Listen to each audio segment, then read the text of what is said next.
Hello everybody, this is Poisson from AUA with probability lecture number 34, and today we're gonna talk about one of the important numerical characteristics of random variables. We're gonna talk about the expectation of a random variable. So far we have considered some complete characteristics of random variables. We have talked about the CDFs, how to calculate probabilities, how to describe the distribution of our random variable by using CDFs or PMFs or PDFs. This is in discrete case and this is for continuous case. And unfortunately in our real life, these complete characteristics are not given, are not available. Say if X is measuring the height of a random person, or if X is measuring the insurance claim size for today for some company, or GPA for randomly chosen student of, or X is the Amazon stock closing price today, or number of taxi calls or some Facebook page visitors, or the running time of quicksort algorithms for algorithm for random input, then nobody will give us that CDF or PDF or PMF. So we want to give at last some partial information or characteristics for these random variables. And two most important characteristics of random variables are the expected value, or which is the same, the expectation, or the variance and the standard deviation. In this case, standard deviation is not the same as the variance, but standard deviation is the square root of that variance. That's why I am talking about two important characteristics. Today we're gonna cover this part, and later we will talk about the variance and standard deviation. Of course, there are other important characteristics, and people are using skewness or kurtosis or higher order moments or higher order central moments, etc. There are other characteristics too. And in this lecture, we will talk about the expected value, expectation of a random variable. So here in probability theory, we assume that we know the distribution of a random variable and we will define and study properties of that expected value. So let's start talking about that expectation or expected value of a random variable. Sorry. Going back to our example, if X is a random variable showing the height, insurance claim size, or GPA, Amazon, or number of calls, taxi calls, or page visitors, or X is the running time of quicksort algorithm for a random input, then one of the most important information is the average value or the mean or the expectation of X. Say the average height of person, the average daily claim size or average running time of quicksort algorithm on an array of size n, etc. And if some tourist is interested in visiting Armenia in September, then he will not ask to give the temperature distribution in Armenia in September, but he will be interested in the average temperature. So first information about all possible values is the average value.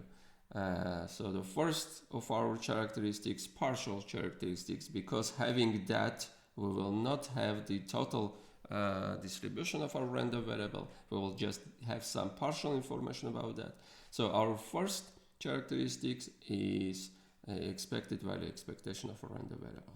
So we will denote that expected value of X, random variable X, by EX or mu X sometimes, and read that as the expectation of X or the expected value of X or mean value of X, and sometimes, rarely, we are reading this as the average value of X. And another interpretation, sometimes people are talking about the typical value of X. So we are starting giving definition of expected value separately for discrete and continuous random variables. So expectation of a discrete random variable, discrete case. Assume X is a discrete random variable with the following probability mass function. X is taking values x1, x2, etc. with probabilities P1, P2, etc. Then the expected value or expectation of x is the following number, is defined to be this number. So expected value of x is the sum of xi times pi, or xi times the probability that x is taking that value xi, over all possible indices I. So what we are doing, I am multiplying this x1, the value of x, possible value of x, with that probability of taking that value. So x1 times p1 plus x2 times p2 plus etc. And we need to cover all this table. And we are defining the expected value is defined if this series absolutely converges. This is important if the sum is infinite. Just quick note, why is this important, why we are writing like this, we are imposing this condition, because otherwise if our series is not absolutely convergent, then it can happen that if we will change the order of summation, order in this sum, then we will get another number. It is possible to get another number. So this value of our sum will depend on the order we are adding that numbers if our series is not absolutely convergent. That's why we are defining expected value to be this in the case when the series is absolutely convergent. This is important in the case when sum is infinite. Okay, so first example, assume x is discrete random variable with these values and these probabilities, and our task is to calculate that expected value of x. Very easy. Expected value of x is -1 times the corresponding probability, 0.3, plus 0 times that corresponding probability, plus 3 times the corresponding probability, 0.6, and that's all. So the expectation of a discrete random variable, I forgot to write random variable, discrete random variable x is the weighted average of its values, where the weights are the corresponding probabilities. What I mean by that, so by definition, expected value of x is x1 times p1 plus x2 times p2 plus etc. So we are calculating the average of x1, x2, etc., but with weights p1, p2, etc. This is called average, weighted average of values x1, x2, etc. with weights p1, p2, etc. In other words, if we think about our distribution as a probability mass distribution, then the expected value is the center of that mass. So geometrically, if I will put that values x1, x2, x3, x4, etc. on the real line and put some weights, say here we have weight weight of size, say p1, here weight of size p2, mass of size p2, here I have say p3, mass p4, etc. So we are calculating the center of that mass, the equilibrium point. When we will plug something here, then this will be in equilibrium. Okay. For example, I'm talking about, I want to give some examples about that weighted average value. If x is discrete uniform with values a and b, that means x is taking only two values, a and b, and equal probabilities because we are talking about discrete uniform case. So I will have this PMF for our x, and the expected value will be a plus b over 2. 1 over 2 times a plus 1 over 2 times b. So this is the ordinary average of two values a and b with equal weights 1 over 2, 1 over 2. And we are obtaining the expectation just the ordinary average of a and b. But if we are considering this y, which is Bernoulli 0.99, that is, y is taking two values 0 and 1. The probability of 0 is 0.01. Let me write just. So in this case, y is distributed with values 0, 1 and probability 0.99 and 0.01.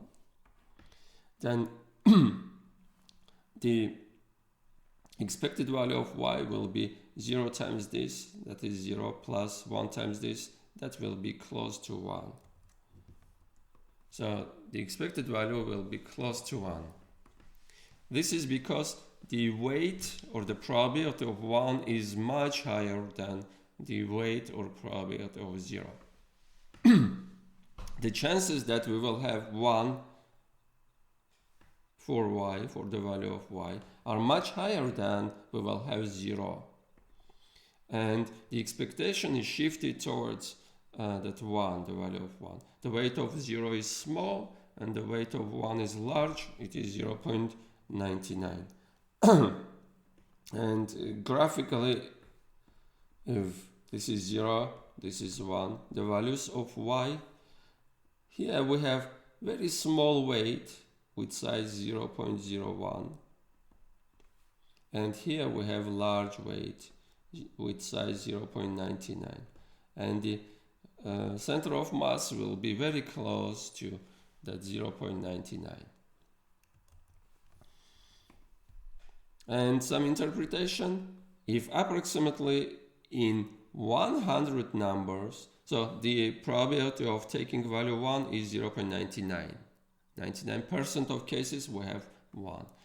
In 100 numbers generated from y, 99 are 1 approximately. And then the average value of that 100 numbers will be approximately 0.99. Or maybe more convincing if we will generate 1 million numbers from that distribution, from this distribution, then 99% of that numbers will be 1 and others will be 0. And the average of all that 1 million numbers will be approximately 0.99. Well, let me do that experiment in R. Say n is, so what I'm doing, I'm generating random numbers from Bernoulli 0.99 distribution. So say n is 10,000, I'm taking 10,000, generating random numbers from Bernoulli. I need to write R binom. Bernoulli is that binom when size is 1. So give me n random numbers from binomial with size is equal to 1 and probability is 0.99. So that will give some array of numbers. Most of them are 1s, but some of them will be 0s, of course. So to calculate how many 1s I have, I'm just summing that x. So I have out of 10,000 numbers, 9,894 are just 1s. So the percent of, if I will calculate this or just the mean, I can write mean of x, that will give 0.9, very close to 0.99. And if I will increase this, let me add just 1 0 here and run this and calculate just the mean, 0.9902. By the way, do not confuse the expected value with the average value with this mean. So what is doing this mean? I have just 100,000 realizations for my x, or for my random variable y maybe, that are possible values. I am doing 100,000 times a request to give a value, and it is giving this array, and I am calculating the average of that finitely many 100,000 numbers. But expected value is the theoretical mean of y. Theoretical mean of y. Okay, let's move forward. So the expected value of x is not necessarily the value of x. Say the expected value of points x we will get when rolling a fair die is, so how to calculate that? Let me find the distribution. So when rolling a die and x is the number we will see on the top face, then we can see 1, 2, 3, 4, 5, 6 with probabilities 1 over 6, 1 over 6, 1 over 6, 1 over 6, 1 over 6, and 1 over 6. So equiprobable case, discrete uniform case with these values.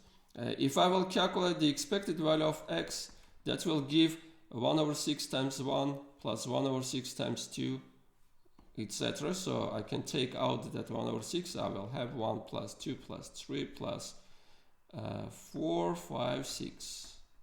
And this will give, the sum will give 6 times 7 over 2. And I need to multiply that by 1 over 6. And this will be cancelled and I will get 3.5. So the expected value of points I will see will be 3.5. But you can see I cannot roll 3.5. I will not have 3.5 when I will roll my die. But we can't roll that 3.5. Then what is showing that expected value?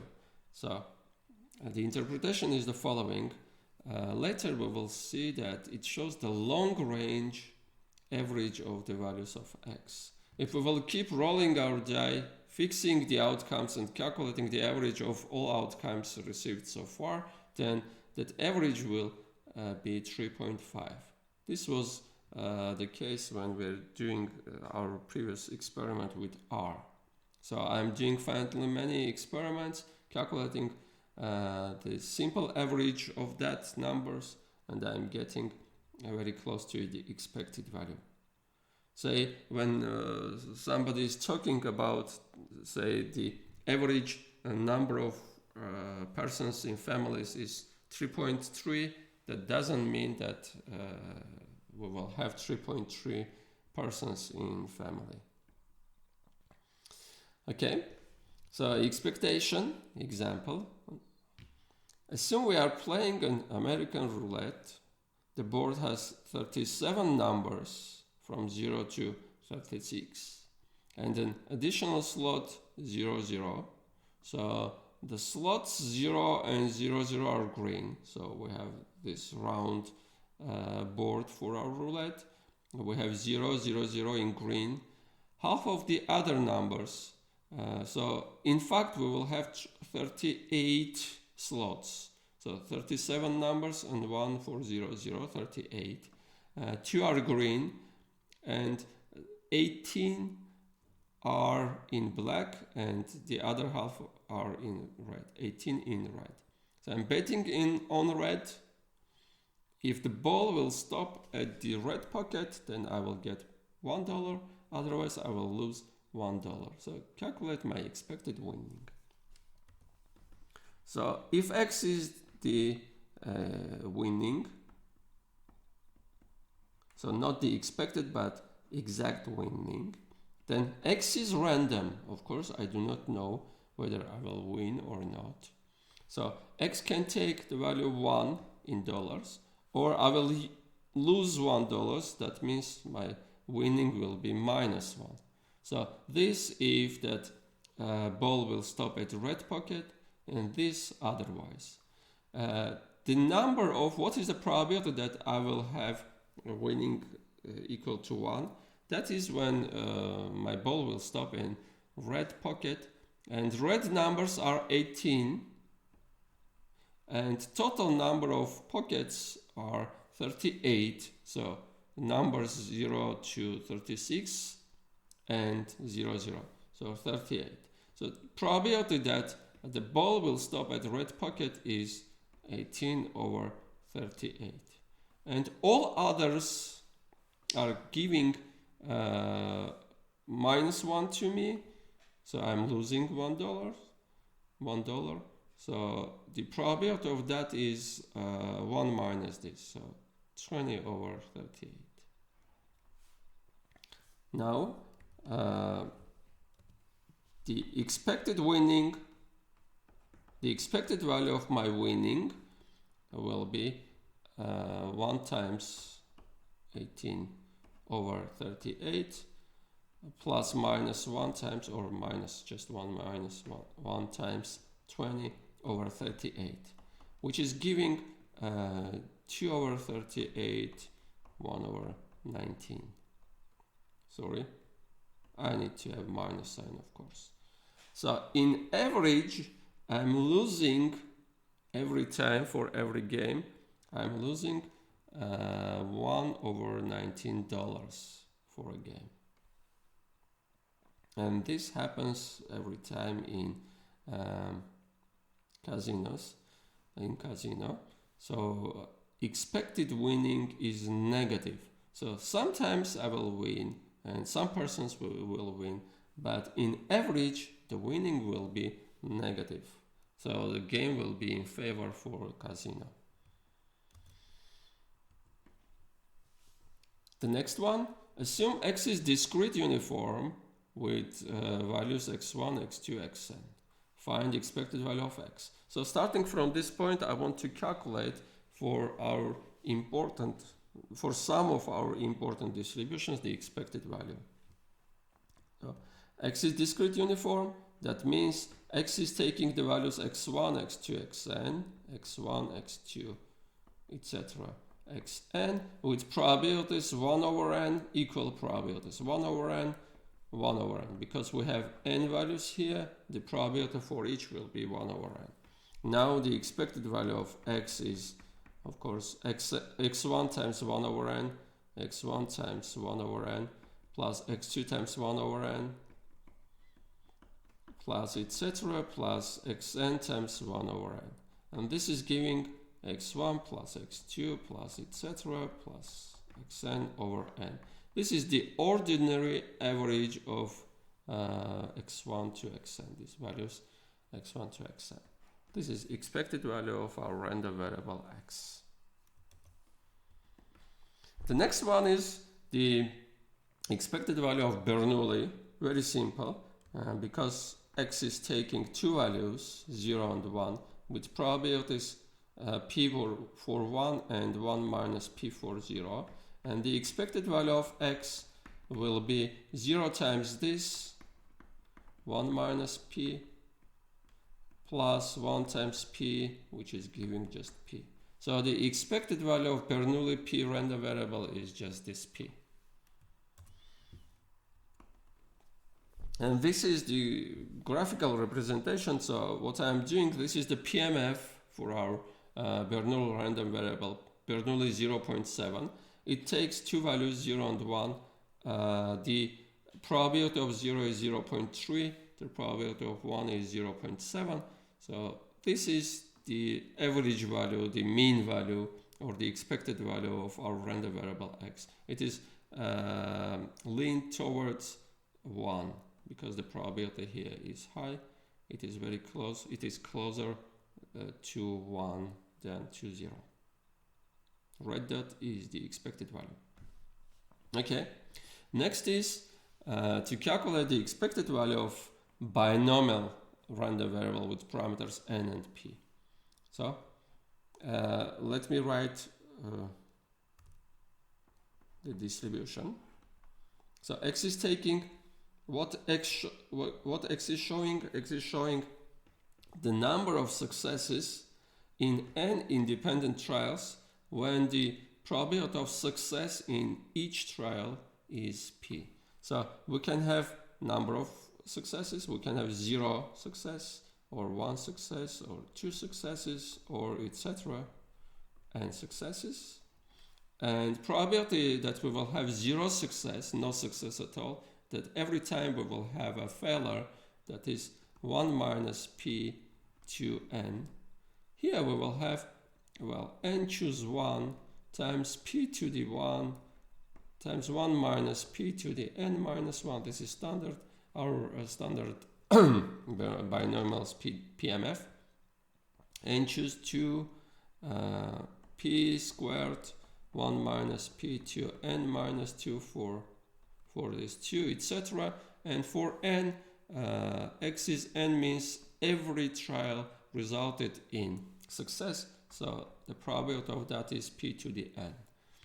In general, I can write the probability that x is equal to k is n choose k times p to the k times 1 minus p to the n minus k.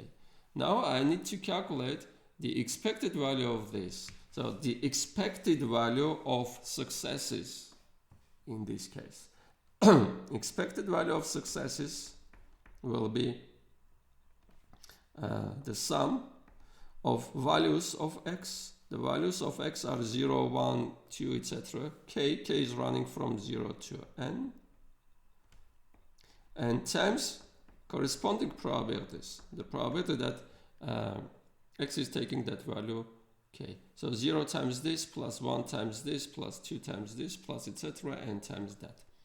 So I want to calculate this. Well, for k0 this will give 0. So I can just start from summing from 1. So from 1 to n, k times, I'm plugging this value for probability. And let me write n choose k, then I will expand this value times p to the k, 1 minus p to the n minus k, and this is equal to, okay, now I am expanding this, the sum, k is running from 1 to n, k times n factorial over k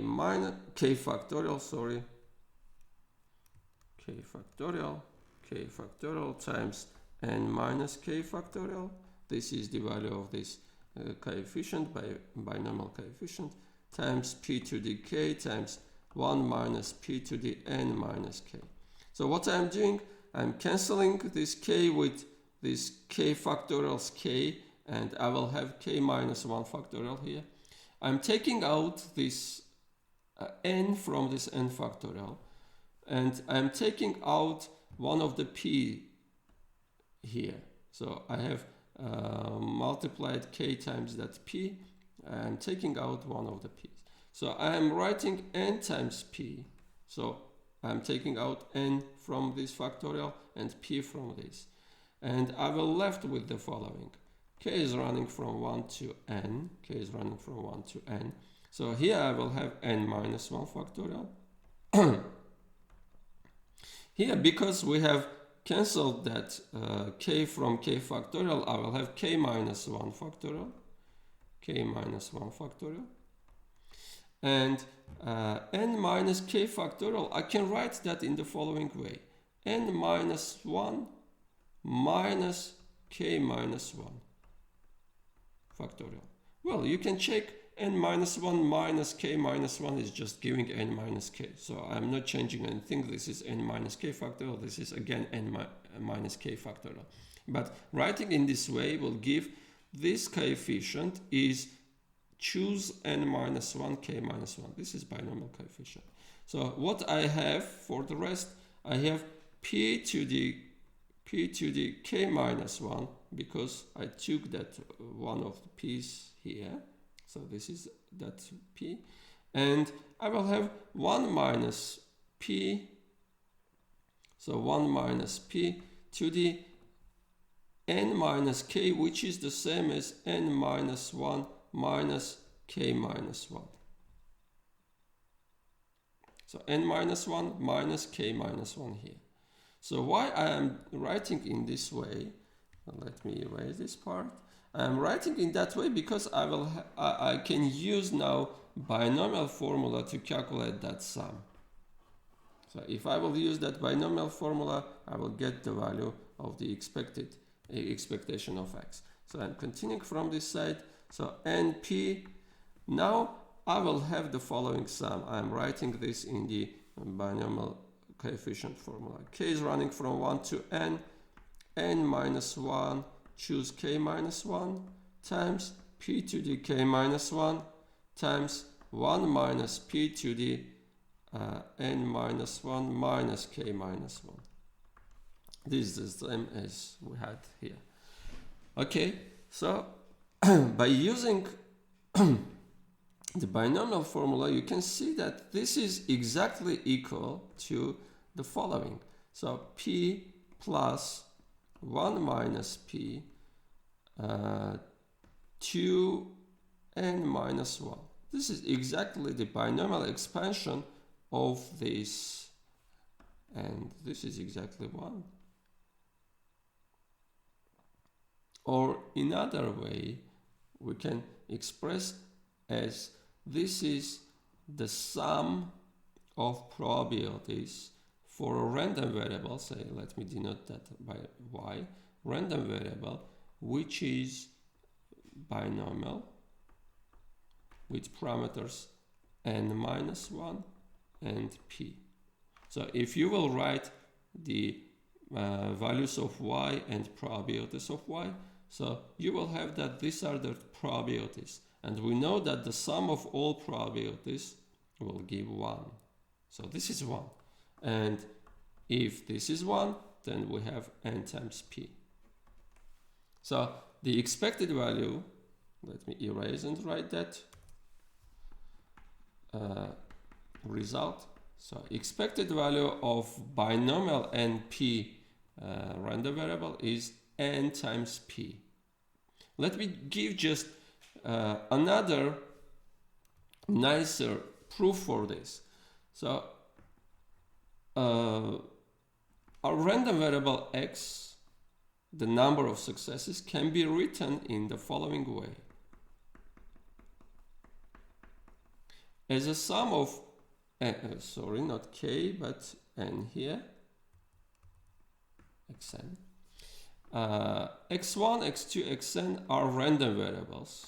x1, etc., xn are random variables which are IID, and all of them have Bernoulli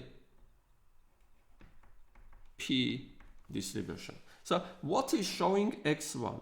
x1 is 1 if success happened at the first trial and 0 otherwise. So x2 is showing whether we have success or failure in the second trial. So x2 is 1 if the second trial was success and 0 otherwise. xn is showing the result in the nth trial. It is 1 if we had success in the nth trial and 0 otherwise. So if we will add that numbers, we will have as many ones as we had successes. So this will give the value of x. X was showing the number of successes, that is the number of ones here.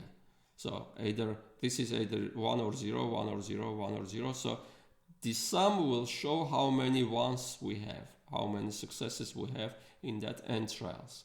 Because trials are independent, we will have identically distributed and independent random variables. Well, independence in this case is not important. Just this representation is important.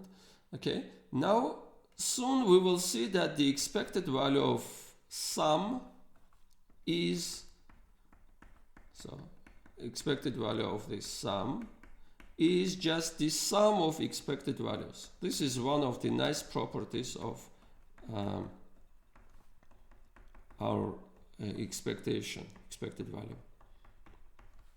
Now, because xk is Bernoulli P, all xk's are Bernoulli P, all these expected values, because of our previous example, this will be all equal to P. So at the end, I will get n times P. So this is another method to calculate expected value of binomial random variable. It is equal to n times P. And an interpretation, if an experiment, the chances that success will happen are P. And if we will repeat that experiment independently n times, then we expect to have n times p successes. Say, if we have a box containing 80% black and 20% white balls, and we are picking at random 100 balls from this box with replacements to have independence. Now, and if our success is to have white ball, say, success is to have white ball. 20% of balls are white and 80% are black. So I am picking 100 balls. So what is the expected number of white balls? What is the expected number of successes here? Then the expected number of white balls is 20, because 20% of balls are 20% are white balls. So which is exactly n times that probability of picking a white ball. N is 100 times I'm picking a ball, and the probability of having a white ball is 0.2, and I expect to have 20 white balls. So in average I will have, if I will repeat this experiment, if I will do picking 100 balls many times, then in average I will have 20 white balls. And this is the PMF for binomial random variable. So binomial with n equals 15, and probability of success is 0.3. So say the probability that x, I will have exactly 2 successes is this much, I will have 3 successes is that much, etc. And this is n times p, 15 times 0.3, 4.5. This is the expected value, mass center. Okay, now for the geometric random variable, let's calculate the expected value of geometric random variable. Now I am writing the PMF. So if x is geometric with parameter p, x is showing the number of trials I will do until having the first success, and p is showing the probability of success in one trial. So I can do just one trial and have success, and the probability of that is p. I can do 2 trials to have the first success. So the first one was failure and the second one was success, and the probability of that is p times 1 minus p. 3 trials, the probability of that is 1 success, the last one was success, and the 2 previous ones were failures, etc. So x is taking all the possible values of x are all natural numbers with the corresponding probabilities. By the way, I can write that in the following way. The probability that x is taking the value k is equal to p times 1 minus p to the k minus 1. If x is k, that means I've done k trials exactly. So the first k minus 1 trials resulted in failure, and the probability of that is this. And the last one was success, and the probability of that is p. Of course, trials are independent, I forgot to say. And k is taking values 1, 2, 3, etc. Now, for the expected value, expectation of x, I need to calculate infinite sum. This times that plus this times that plus this times that plus etc. So I'm writing that sum. K is running from 1 to infinity. K times the value times the corresponding probability that x is taking that value k. So this will give this infinite sum from 1 to infinity, k times p times 1 minus p to the k minus 1. Okay, I can take out this p. It is not dependent on the index of summation, and I will get the following. By the way, I want to denote this 1 minus p by q. Usually people are denoting that 1 minus p by q, and I will have the following sum. K is running from 1 to infinity, sum of k times q to the k minus 1. I'm writing by q not to write every time 1 minus p. So I need to calculate this sum. Let me write in the expanded form. So case 1, I will have 1 times, just 1 times q to the 0, plus case 2, 2 times q plus 3 times q squared plus 4 times q cubed plus etc. So we need to calculate this sum, and there are different methods to calculate that sum. Let me just give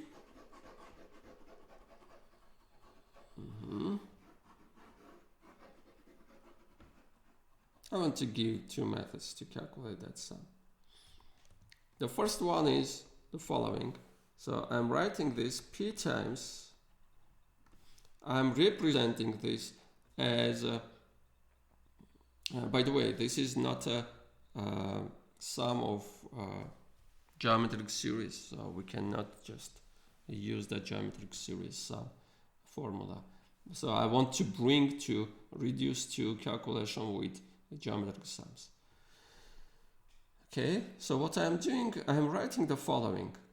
1 plus q plus, so I want to represent this as a derivative of something, a derivative with respect to q. So if I will calculate the derivative of 1 is 0, so here this is the derivative of this is 0, this is okay. The derivative of q is 1. Now I can write this 2q as the derivative of q squared. I can write this 3 times q squared as the derivative of q cubed plus q to the 4 plus etc. So what I'm doing, I'm calculating the derivative of this. So the derivative of this will give exactly this, and you can check by just calculating the derivative. Okay. Now I know a formula to calculate this. This is geometric series. So p times, by the way, the derivative is with respect to q. So I'm calculating with respect to q. The value of this, not the derivative, the value of that is 1 over 1 minus q. The first element, the first term, over 1 minus that ratio of corresponding elements, which is q. This derivative. And you can calculate that this derivative with respect to q will give 1 over 1 minus q squared. And if I will remember that 1 minus p was q, I will plug the value of q, then 1 minus q is p, so I will have p over p squared, which is giving 1 over p. So the expected value of geometric p is 1 over p.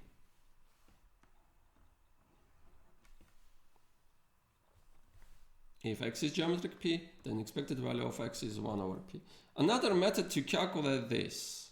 So let me just quickly give another method without derivatives. So our expected value of x was p times 1 plus 2q plus 3 times q squared plus 4 times q cubed plus etc. So I'm writing this in the following way. So I'm writing this p times, so 1 plus q squared. I'm just taking some part of these terms, q cubed plus etc. Of course, this is not enough to give this. So what I'm missing, I have this one, this is enough. I had just 2 q's here. I just wrote 1 q. So I need to add another q plus q squared plus q cubed plus etc. Again, so what if I will add these numbers, what I will have? Just 1, 2 q's. So I have just 1. I have 2 q's now, but I have here 2q squared, but I need to have 3 times q squared. So I'm continuing q squared plus q cubed plus etc. Now I have 1 plus 2q plus 3q squared plus, at this moment I have 3q cubed, but I need to have 4. So I'm adding q cubed plus etc. And in this way I'm calculating this sum. So I need to write infinite number of infinite series like this. So the sum of all these elements will give this sum. Okay, now what I'm doing, I'm separately calculating what is the value of this. I know the value because it is a geometric series. What is the value of this? Well, it is again a geometric series. What is the value of this? Again a geometric series. So let me calculate that value. So p times, I had p times. So I will add elements in this way, in a column way. So the sum of all these elements will give the sum of geometric series with first term 1 and the ratio is q. So 1 over 1 minus q plus the sum of all these elements is a sum of geometric series again. The first element is q and the ratio is q again, 1 minus q. Plus the next one is a geometric series with first element q squared and the ratio q. So q squared over 1 minus q plus etc. So what I am obtaining is the following. So let me erase this part. Okay. So I'm obtaining the following. P times, well, this is P times 1 over 1 minus q plus q over 1 minus q plus q squared over 1 minus q. The next one will be q cubed plus, well, here I have something like this, q cubed over 1 minus q plus etc. Now I can calculate this. If I will take out that 1 minus q, I will have p times 1 over 1 minus q, and here I will have 1 plus q squared plus q cubed etc. Another infinite geometric series. So I will have the first element 1 over 1 minus q. So we are obtaining p over 1 minus q squared again, which is 1 over p, because q is 1 minus p. Okay, this is another method, and important thing is that we have calculated and obtained it that the expected value of geometric p random variable is 1 over p. Now, interpretation. So x is showing the number of trials until having the first success. Now, we have p is the probability of having a success in one trial. If p is the probability of having a success in one trial, then we expect to have 1 over p trials until having the first success. So let me give an example. If a probability of success in one trial is 1 over 3, then we expect to have 1 success in 3 trials. This is, if p is 1 over 3, then the number of trials is 1 over p, 1 over this expected number of trials, of course.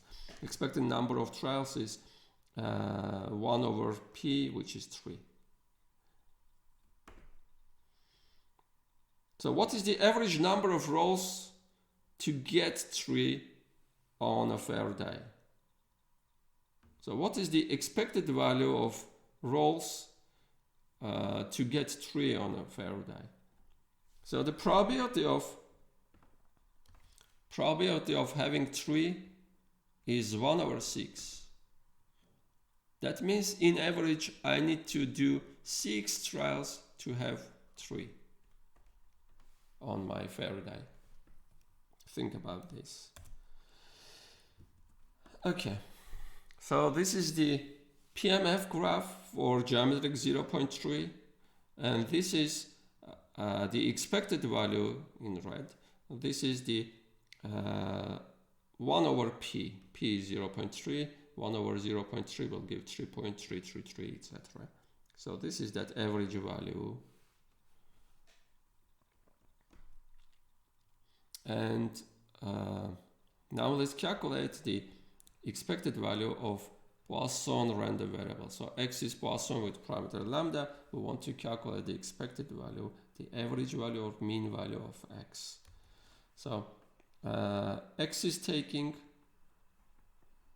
the definition of Poisson lambda random variable was x is taking the values 0, 1, 2, etc. So infinite number of values. And the probability of 0 was e to the minus lambda. E to the minus lambda times lambda to 1 over 1 factorial. That is e to the minus lambda times lambda just. E to the minus lambda, lambda squared over 2 factorial, etc. Or in the following form, I can write the same in the following form. E to the minus lambda, the probability that x is taking value k is e to the minus lambda times lambda to the k over k factorial. And k is running from 0 to infinity. Now I can calculate the expected value of random variable x. This is the sum 0 times this plus 1 times this plus 2 times this plus etc. So k times probability that x is taking that value k. K is running in this case from 0 to infinity, but for 0 this will give 0. I can just add from 1 to infinity. So I will do that. I'm writing from 1 to infinity. K times the probability that x is taking k, this is e to the minus lambda times lambda to the k over k factorial. So what I'm doing, I'm taking out this e to the minus lambda. It doesn't depend,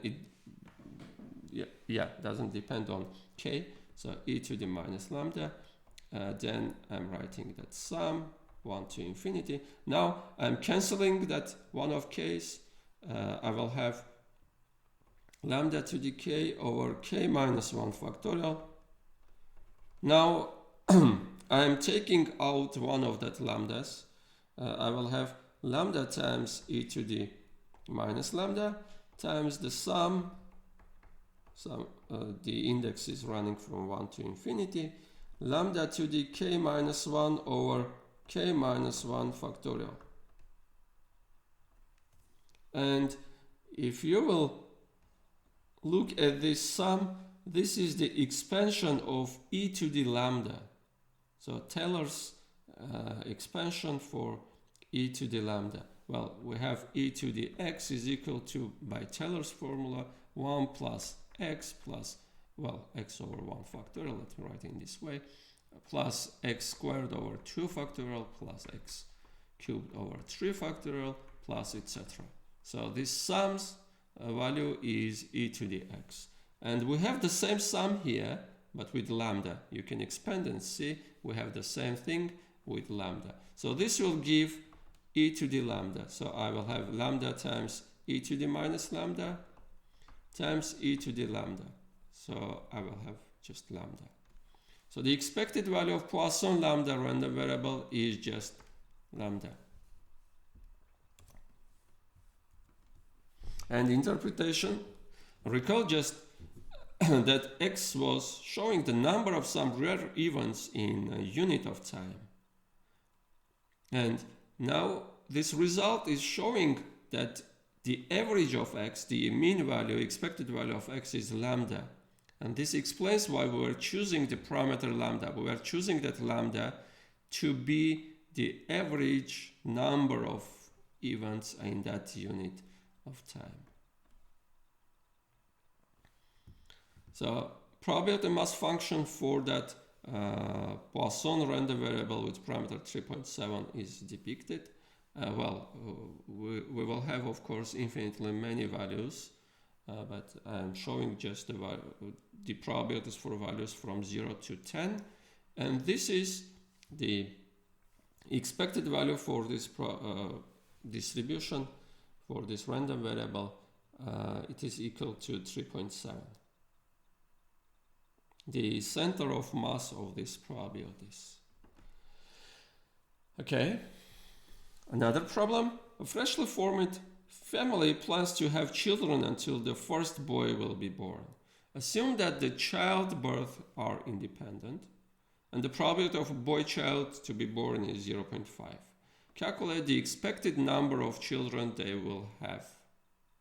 So they will stop when they will have the first boy child. So interpret the result. We need to model this.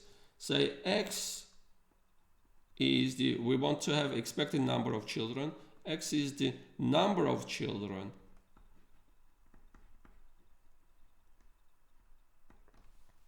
in that family. So X is a random variable. They can have 3 children or 4 children or just one children.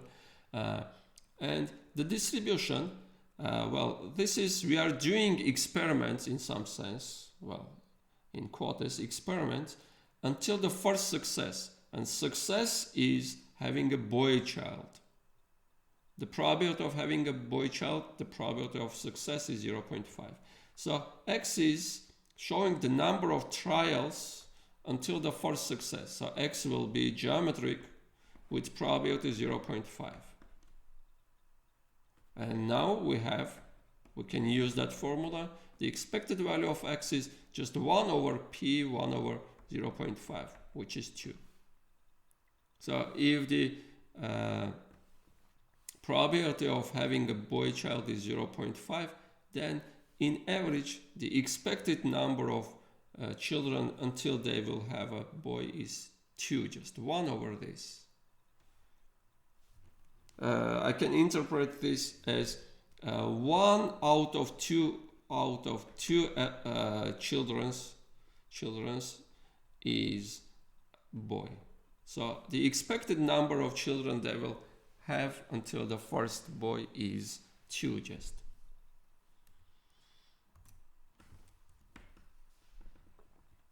Well, exercise for you. What if they will stop after the second boy, not the first one? Think about this. Assume I found a mobile phone and it has 4 digits password. I want to unlock that phone to return to the owner. And now I will try some 4-digit numbers at random. Because I'm not fixing that numbers, I can have repetition. So I'm writing this to have independent trials. So my trials are independent. What is the expected number of trials to unlock that phone? So we need to write the model. We want to have expected number of trials until unlocking, until success. So X is showing the number of trials.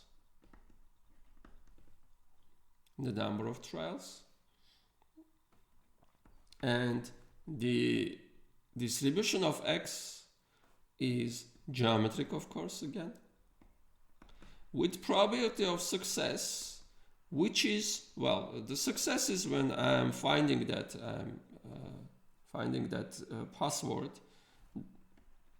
and we have just one successful password, one correct password out of one favorable, out of, how many 4-digit numbers I can have. I can have 0, 0, 0, 0, or 0, 0, 0, 1, etc. So 10 elements here, 10 elements here, 10 elements here, 10 elements here. Possibilities are 10 to the 4, 10 to the 4.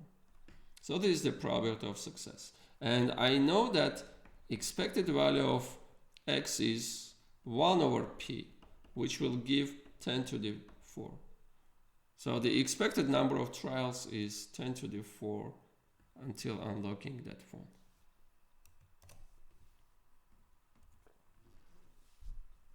And what if I am doing it wisely, writing down and not repeating already entered numbers? Well, this is an exercise for you. Think about this. Okay, the next example, Casino is suggesting the following game. You are tossing a fair coin until having the first heads. If the first heads appear on the nth toss, then you get 2 to the n dollars. Calculate your expected winning. So X is the winning.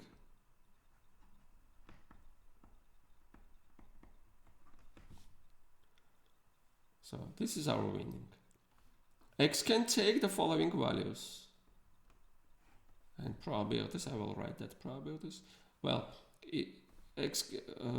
if I can, my success is when I am having heads on that coin. That can happen on the first trial.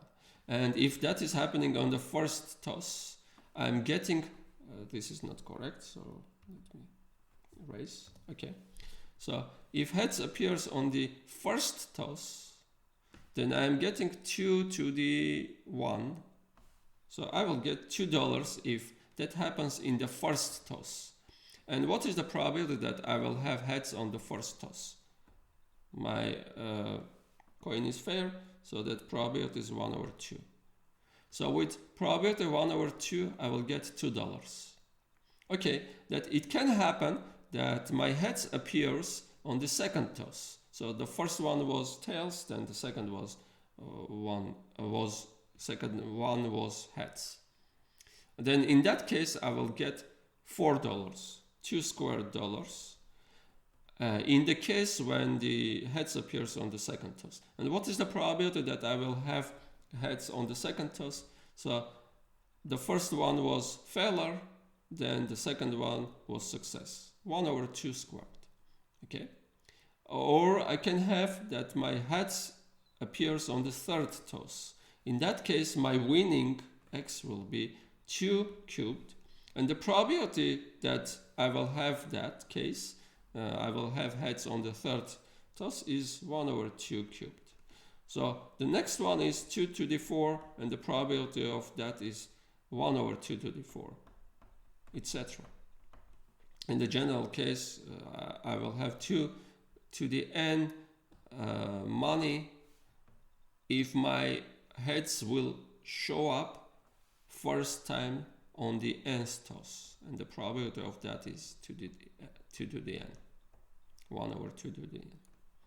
Okay, we will have the following distribution for the winning, for my winning. Now the problem is asking to calculate, the first part of our problem is asking to calculate the expected winning. So expected value of my winning. This is equal to this times that. So 2 times 1 over 2 plus 2 squared times 1 over 2 squared plus 2 cubed times 1 over 2 cubed plus etc. And this will give 1 plus 1 plus 1 plus 1 plus etc. So this will be infinity. My winning will be average winning, or expected winning will be infinite dollars. How much casino should ask for this game? Well, if my expected winning is infinite, then casino should ask infinite amount of money. Give me infinite amount of money and start playing this game. Otherwise, it will be not favorable from the side of casino, from the point of view of casino. Okay, and now think about this C part. Will you pay, say, 2 to the 10 dollars, well, $1,024 to play this game against casino? Well, of course, I cannot answer to that, but I will not pay for sure that much for that game. So what's the problem? Well, my winning, expected winning will be infinite. Why not to pay $1,000 for that? Well, this is very famous St. Petersburg paradox. Very important. It happens, you can read about that in almost every probability textbook, and in many places you can do some experiments, simulate some games for that. Very interesting. Think about that. What is the problem with this solution? Everything is correct. Well, we have correctly calculated the expected winning. We have calculated how much casino should ask infinite amount of numbers. infinite dollars for playing this game, but nobody will give this much money to play this game. Why is that? Okay, so this much about the definition and calculation of expectation in the discrete case. Now let's define and calculate expectation in the continuous case. Later we will talk about some properties, important properties of that expected value expectation. Assume x is a continuous random variable with the PDF f of x. Then the expected value or expectation of x is the following number, is defined to be the following number. So we are integrating from minus infinity to plus infinity x times the PDF f of x dx. In the case when this integral converges, because we are dealing with improper integration, this will be defined in the case when this integral will converge absolutely. Okay, well, this is the analog for the discrete case. Recall that for discrete case we had sum of xi times probabilities that x is taking xi, probability that x is taking xi over all possible I. Xi's are the values of our random variable x, and pi's are probabilities. Here, x is continuous random variable. It can take any value small x, the value, well, with probability density f of x, not probability, because probability that it will take that exact value x is 0 for the continuous case. So here we are talking about the probability density function. We are multiplying by probability density function and adding over all possible values of x, adding from minus infinity to plus infinity. Of course, if f is 0 outside of some interval, we will have just that interval for these integration limits. Okay. Now an example. Assume x is a continuous random variable with the following PDF. So k times x plus 2 if x is from 1 to 2 and 0 otherwise. Find k. We know how to find that. I will not calculate up to the end, but I will write the formula. So the property is the following. The integral of f over the real line needs to be 1. So the integral of this f, because f is 0 outside of this interval, will be the integral over 1 over 2, 1 2 of k times x plus 2 dx. And k will go out. We will have k times integral from 1 to 2 x plus 2 dx. Very easy to calculate this integral, and from this relation you will find the value of k. Now I am assuming that we have that value of k, and I'm calculating the expected value of x. Expected value of x is, by definition, x times the integral from minus infinity to plus infinity of x times f of x dx. So f of x is 0 outside of this interval. I will have just integral from 1 to 2 x times k times x plus 2 dx. And this will give k times, I'm taking out this k times the integral from 1 to 2 x plus 2 dx. You can just expand this, calculate integral, and you will obtain the expected value of x. Now, expected values for our important continuous random variables. By the way, I'm not calculating the expected value for negative binomial or hypergeometric random variables. You can think about that. You can try to calculate that expected values by yourself. Now, for uniform random variable, find expected value of x. Very easy. We are just using the PDF. So the PDF of uniform AB is 1 over the length of that interval, b minus a, if x is in AB and 0 otherwise. And now the expected value of x is the integral from minus infinity to plus infinity of x times f of x dx. And this integral is over AB, so from A to B, x times f is equal to 1 over b minus a in that interval dx. So this is going out 1 over b minus a times the integral of x squared over 2 from a to b. And this is giving 1 over b minus a times b squared minus a squared over 2. And this is giving b squared minus a squared is b minus a times b plus a.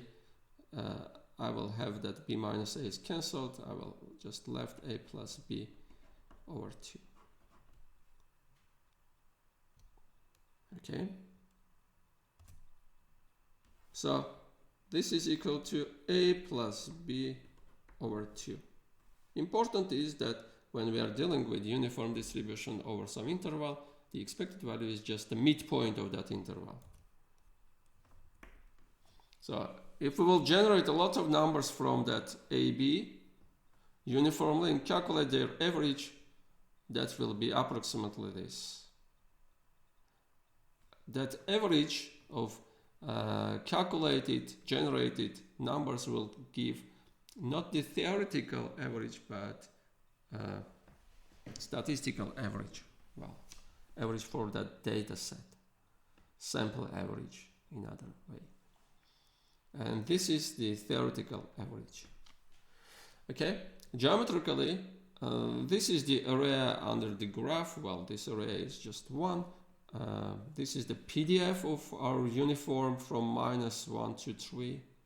And this is the expected value of this random variable. So our random variable takes values from -1 to 3. Possible values are from -1 to 3, uniformly distributed, and the average expected value will be at the midpoint, at 1 in this case.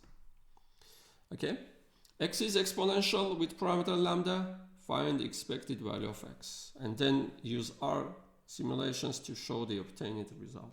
First, let's calculate that expected value, theoretical expected value.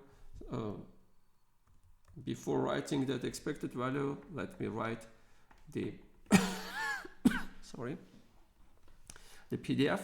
So f of x is equal to lambda times e to the minus lambda x if x is non-negative and 0 otherwise. This is the PDF for exponential lambda. And expected value of x is the integral from minus infinity to plus infinity x times f of x dx. And now I'm plugging the value of f. I will have just integral from 0 to plus infinity x times lambda times e to the minus lambda x dx. And now I'm calculating this. I can take this lambda to here and add minus sign. So minus here, maybe minus here. I will have x e to the, let me write just from 0 to plus infinity, x times e to the minus lambda x d minus lambda x. Why I am doing this? Because now I can take this to under d sign.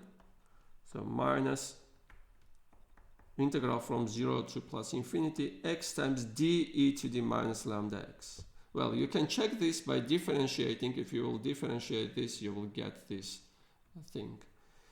Now I can use integration by parts. So minus x times e to the minus lambda x. From 0 to plus infinity, I need to plug plus infinity, then minus, plug the value of 0. Value at 0, sorry. Plus sign here because we had that minus sign. Integral from 0 to plus infinity, e to the minus lambda x dx. Now at plus infinity, because lambda is positive, the parameter of exponential is always positive. Lambda is positive, this will be 0, this will go to 0. In fact, we will have this kind of thing, x over e to the lambda x. This goes to infinity, this goes to infinity, but the rate of this, order of this is much higher, so this will go to 0 if x is tending to infinity. So at infinity this will be 0, at 0 it will be 0 because we have x here. If I will plug 0, I will get 0 here. Okay, I will left with this, and the integral, what I will differentiate to obtain e to the minus lambda x, I am thinking about the antiderivative. That will be minus e to the minus lambda x over lambda. So if I will calculate the derivative of this, that will give that. So I need to plug the values 0 and plus infinity. At plus infinity this is 0. At 0 I will have 1 here. So I will get just 1 over lambda. The value at plus infinity minus, that is with plus sign because I had another minus here. The value at 0. The value at 0 is 1 over lambda. So what we have obtained is the following. So the expected value of x is 1 over lambda. If we are talking about exponential lambda distribution, random variable, then the average value of that random variable is 1 over lambda. So I'm doing simulations in R. Say n is 100,000. I'm generating, now I need to generate from exponential, random numbers from exponential. The number of elements is n, not size, but I need to have the rate. Rate is equal to, say, let me take lambda is equal to, well, let me write lambda, and here add what is lambda. Lambda is, say, 0.4. Now I am running this. Okay, I have x is large numeric. That's okay. I'm calculating the mean value of x. So theoretical mean is 1 over lambda. Expected value is 1 over lambda. That will give 1 over 0.4. Let's see if we are getting the same thing. Yeah. The sample mean, or the average of these numbers, is 2.5 and something. So very close to the actual value. So let me erase all possible values here. So this much about simulation in R and interpretation. Recall that when modeling with exponential distribution, x was the waiting time. So x was modeling the waiting time in many of our problems, waiting time for some event, and we were choosing that parameter lambda as the inverse of the average waiting time. So, and this comes from the following. Well, lambda, we have obtained that expected value is 1 over lambda. So lambda is 1 over that expected value of x. 1 over the average value of x. Well, in fact, we need to have theoretical average value of x, but when we are generating random numbers from that, instead of this, we are approximating, we are taking the sample average value of x, the average value for calculate that generated numbers from the distribution of x. Okay. And this is the picture. This is the PDF of exponential 0.9. And this is the expected value, center of mass. It is 1 over 0.9, a little bit larger than 1. Now, the next important continuous distribution is normal mu sigma squared. So we need to show that expected value is mu. Let me do that. So first I need to write the PDF. F of x is 1 over sigma times square root of 2 pi to e to the minus x minus mu squared, mu here, over 2 sigma squared. And this is for any x. To calculate the expected value of x, I need to integrate from minus infinity to plus infinity this x times f of x. So f is nowhere 0, so I need to integrate, keep the integration interval. Just plug this value, x times, well, I can take that out. Okay, next time I will take this coefficient out. 2 pi e to the minus x minus mu squared over 2 sigma squared dx. Now I am making a change of variables. I am denoting x minus mu by say t. Well, maybe I will denote the following. Well, okay, this is okay. X minus mu is t. Then x is equal to t plus mu, and dx is equal to dt. So I'm plugging everything, I'm expressing everything here in terms of t. So this will go out, this coefficient, 1 over sigma times square root of 2 pi.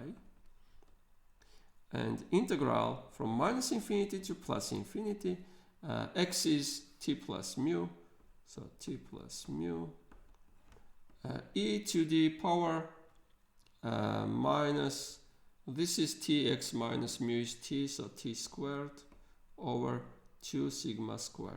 And dx is dt, so I'm writing dt. Let me write in this way. So this is 1 over sigma square root of 2 pi integral from minus infinity to plus infinity t times e to the minus t squared over 2 sigma squared dt plus mu times, this will go out, mu times 1 over sigma square root of 2 pi integral from minus infinity to plus infinity. I will have e to the minus this t squared over 2 sigma squared dt. Okay, so this function clearly is odd function. Then the integral over symmetric interval will give 0. So this integral is exactly 0. And what about this integral? Well, you can see that here I have the PDF of the following random variable. So if I will write the PDF of y, which is normal with parameters 0 and sigma squared, so mean is 0 and variance is sigma squared, then the PDF of this y will be exactly 1 over sigma times square root of 2 pi times this. Well, just plug mu here to be 0 and you will get this. So here I am writing, so here I have the integral of that PDF. And we know that the integral of PDF over the real line will give 1. So this integral is just 1. And we just get mu. So this expected value will give just mu. And we have proven this result. Well, mu was called the mean of x. I was saying x is normal with mean mu and variance sigma squared. So mu is called mean because of this relation. And later we will see that the variance of this x will be sigma squared, this second parameter. This is because the above result. And this is the graphical interpretation maybe, or well, graphically where that expected value lies. The PDF of normal 0, 1 is here, the graph of that PDF. It is symmetric around 0, and the red dot is the expected value. The expected value will be 0 here. In this case, mean is 0. Okay. Assume x is continuous random variable with the PDF f of x, and assume f is symmetric around the point A. The graph is symmetric around the line x is equal to A. show that the expected value of x is a. So what we have, let me graphically show what we have.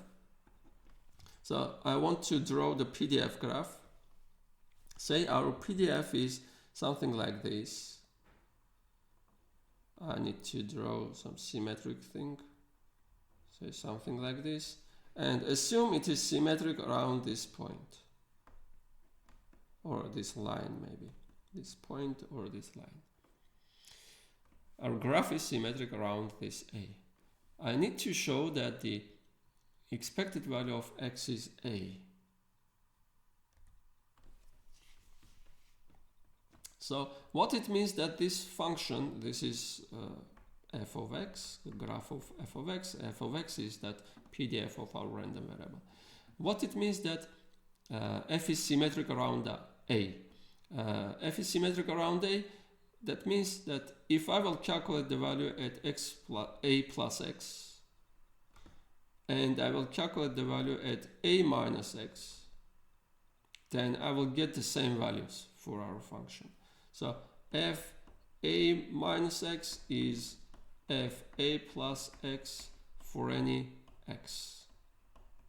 This is the symmetry around that point A or line A. Okay, I have this relation and I need to calculate the expected value of x.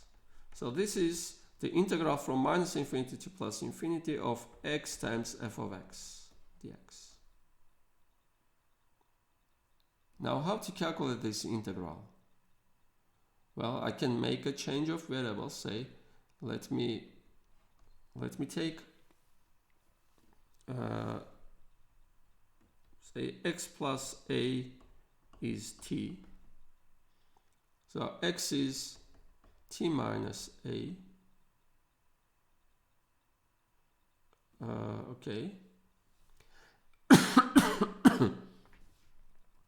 Or maybe better to denote, yeah.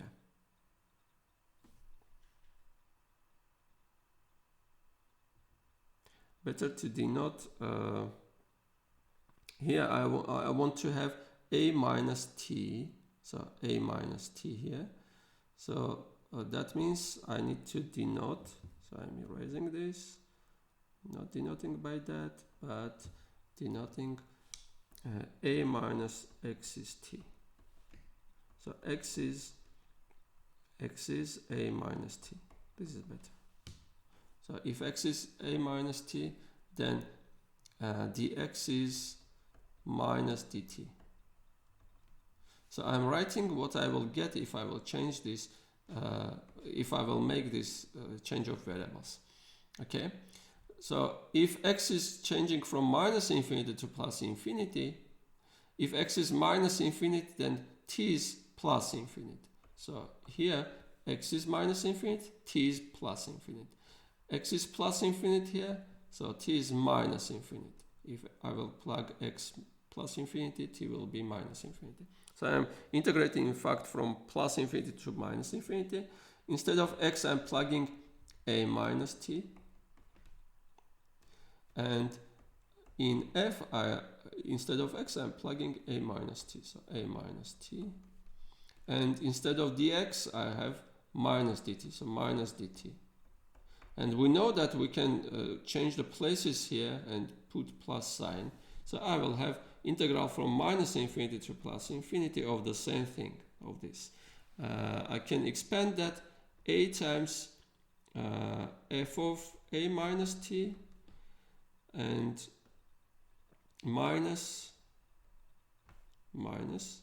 integral from minus infinity to plus infinity t times f a minus t dt.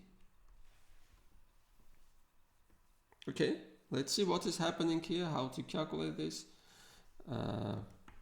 Very easy to calculate. Just I'm erasing this part, the graph. Okay. Now, about the first term, first integral, I have integral from minus infinity to plus infinity f a minus t dt.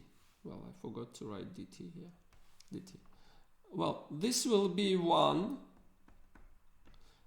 because this is the area under the graph of fa minus t, which is the same area under the graph of f. In fact, you can make another change, denote x is equal, go back to x is equal to a minus t, and you will get that this is exactly 1. This is the integral of f of x from minus infinity to plus infinity. So here this integral is 1, and we will have a. And the second part, let me just write that, copy it here, t times f of a minus t dt. Well, this function, say g of t, is even function because of this. So if I will calculate g at minus t, that will give exactly g at t. G at minus t is f at a plus t. F at a plus t is the same as f at a minus t, which is g of t. So this is even function. If I will multiply by t, this will be odd function. And I'm integrating from minus infinity to plus infinity, so this is 0. This is 1, so I will get at the end a. So important thing is here, if our f is symmetric around that point a, then the random variable with that PDF f will have mean a.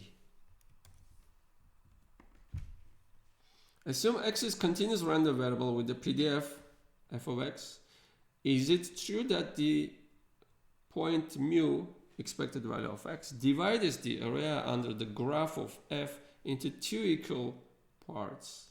Is it true that, let me show graphically, say I have some PDF, say this is the PDF of our exponential, PDF,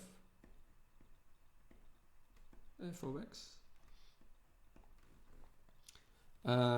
We have some point here, which is our average or mean expected value of x. Is it true that this area is equal to that area? Well, our function is 0 here and positive here. Well, in fact, no. In fact, no. This point dividing the area under the PDF graph into halves, 2 equal size parts into 2 halves, is called the median of that distribution. And median is not always coinciding with the mean. So the point M satisfying this relation is called the median of distribution of x, denoted by median of x. If our f is symmetric, if the PDF is symmetric, then the median will be expected value of a. But you can check, and I'm suggesting you to check for the exponential random variable that the median is not equal to the expected value x. By the way, the median is quantile. If you remember how we were calculating that quantiles is the 50% quantile of our distribution, or 0.5 level quantile for our distribution. If our PDF is symmetric around 0.8, then median is equal to mean value expectation. Some notes. Is it possible that the expected value of a random variable x is infinite or is not defined? Well, of course, this is possible. It is possible because we can deal with infinite sums. We are dealing, well, we can deal, not always we will deal with infinite sum, but we can deal with infinite sums or with improper integrals. If we are integrating from minus infinity to plus infinity, our f is not 0 outside of some intervals. The example with infinite expectation was in the St. Petersburg paradox. That was the winning was infinite. The expected winning, not the winning, but expected winning was infinite. And for a continuous case, if we will consider this PDF, random variable with this PDF. K is some number, we can calculate that K from the property that integral is 1. So the expected value of that random variable x will be infinite because the expected value of x will be the integral from 1 to infinity of x times this k over x squared. That will give the integral of 1 over k or k over 1 over x, sorry, or k over x from 1 to infinity, and this is infinite.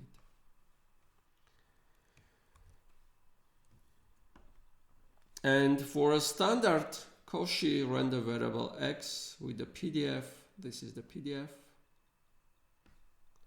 the expectation is not defined. Why the expectation is not defined? Because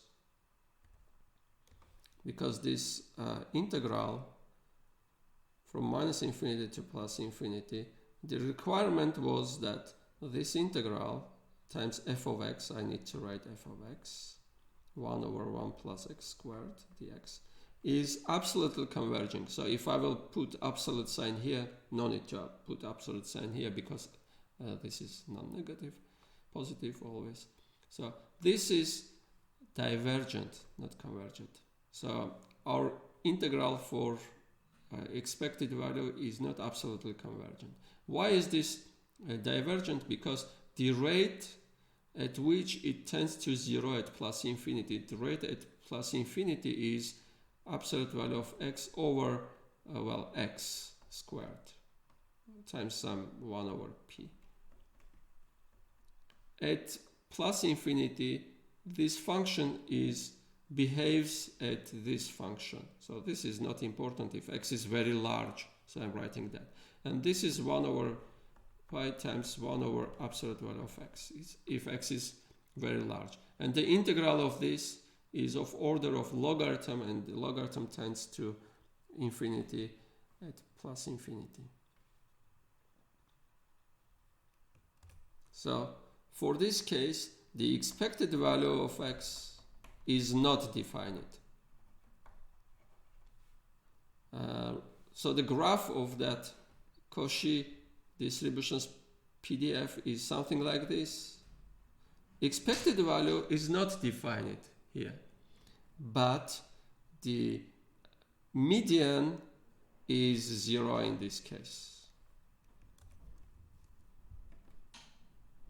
So now let's talk about the properties of expectation.